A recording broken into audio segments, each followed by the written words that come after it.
ಭಾಳ ಖುಷಿ ಆಗ್ತಾ ಇದೆ. ಫಸ್ಟ್ ಡೇ ಇಲ್ಲಿ ಸಂತೋಷಲ್ಲಿ ಹೌಸ್ಫುಲ್ ಆಗಿದ್ದು ನೋಡಿ ಇನ್ನೂ ಭಾಳ ಖುಷಿ ಆಯಿತು. ಹಾಗೆಯೇ ಸಿನಿಮಾ ನೋಡಿದವರು ಸಾಕಷ್ಟು ಜನ ವಿನಯ್ ಅವ್ರಿಗೆ ಇದು ಫಸ್ಟ್ ಫಿಲಮ್ ಆಗಿರಬೇಕಿತ್ತು ಅಂತ ಕೆಲವರು ಅಂದರು ನಮ್ಮ ಹತ್ರ ಬಂದು. ಅದು ಇನ್ನೂ ಖುಷಿ ಅನಿಸ್ತು. ಮತ್ತು ಮಲ್ಟಿಪ್ಲೆಕ್ಸ್ ಮೈಸೂರಿಂದ ಕಾಲ್ ಮಾಡಿಬಿಟ್ಟಿದ್ದನು, ಸರ್ ನಮ್ಮ ಮೈಸೂರಲ್ಲಿ ನಾವು ಈ ಥರ ಎಲ್ಲ ಆಚಾರ ವಿಚಾರಗಳನ್ನ ಯಾವಾಗಲೂ ನಮ್ಮ ತಾತವರೆಲ್ಲ ಈ ಥರ ಎಲ್ಲ ನೋಡಿದ್ರಂತೆ ಅಂತ ಆಚಾರ ವಿಚಾರಗಳನ್ನ ತುಂಬ ಚೆನ್ನಾಗಿ ತೋರಿಸಿದ್ರೆ ಭಾಳ ಖುಷಿ ಅನಿಸ್ತು. ಇಲ್ಲಿ ಕೆಲವರು ನೋಡಿದವರು ಸ್ಕ್ರೀನ್ ಪ್ಲೇ ಹೋಗಿರೋ ರೀತಿ ಇಷ್ಟಪಟ್ಟರು ತುಂಬ ಜನ. ಎಡಿಟಿಂಗ್ ಚೆನ್ನಾಗಿದೆ ಅಂತ ಎಲ್ಲ ಹೇಳ್ತಿದ್ರು. ಥರ ಖುಷಿ ಆಗ್ತಾ ಇದೆ ಭಾಳ. ಪ್ರೊಡ್ಯೂಸರು ನಿಮ್ಮ ಕಡೆ ಆ್ಯಕ್ಟರ್ ಮೈನ್ ಮುಖ್ಯ ಭೂಮಿಕೆ ನೀವು ಆ್ಯಕ್ಟ್ ಮಾಡ್ತೀವಿ, ಅದನ್ನು ನೋಡಿದಾಗ ಹೇಗೆ ಖುಷಿ ಆಯಿತು. ಸೊ ದೊಡ್ಡ ಸ್ಕ್ರೀನಲ್ಲಿ ನಮ್ಮನ್ನು ನಾವೇ ನೋಡಿದಾಗ ಫಸ್ಟ್ ಟೈಮ್ ಆ ಅನುಭವನೇ ಬೇರೆ ಥರ ಇರುತ್ತೆ.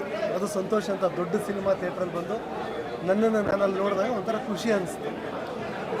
ಎಷ್ಟು ಸಿನಿಮಾ ಎಷ್ಟು ಥಿಯೇಟ್ರಲ್ಲಿ ರಿಲೀಸ್ ಮಾಡಿದ್ರು, ಈಗ ಎಷ್ಟು ಡಿಮ್ಯಾಂಡ್ ಬಂದಿದೆ sir? Already 100 single screens and multiplex ಎಲ್ಲ ಸೇರಿ 180-190ವರೆಗೂ ಹೋಗಿದೆ. ಸೊ ಇವಾಗ ಜಸ್ಟ್ ಆಚೆ ಬಂದಿದ್ದೀವಿ. ಸೊ ಕಾಲ್ ನೋಡ್ಬೇಕು ಸರ್ ಹೆಂಗಿದೆ ಅಂತ. ಎಸ್ ಸರ್ ನಾನು ನೋಡಿದಾಗ ನನಗನ್ಸಿದ್ದೇನೆಂದರೆ ಒಂದು ಒಳ್ಳೆ ವಿಲನ್ ಸಿಕ್ಕಿದ್ರು ನಮ್ಮ ಕನ್ನಡ ಇಂಡಸ್ಟ್ರಿಗೆ ಸಖತ್ತಾಗಿದ್ದಾರಪ್ಪ ಅಂತ ಹೇಳಿ ನನಗನ್ನಿಸ್ತು. ಸೊ ಮುಂದಿನ ದಿನಗಳೇನು ಆ ಥರ ಆಫರ್ಗಳು ಬಂದರೆ ನೀವು ಮಾಡ್ತೀರಾ ಅಂತ? ಖಂಡಿತವಾಗ್ಲೂ ಮಾಡ್ತೀವಿ ಸರ್.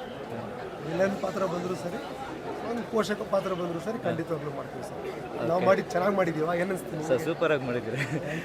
ಓಕೆ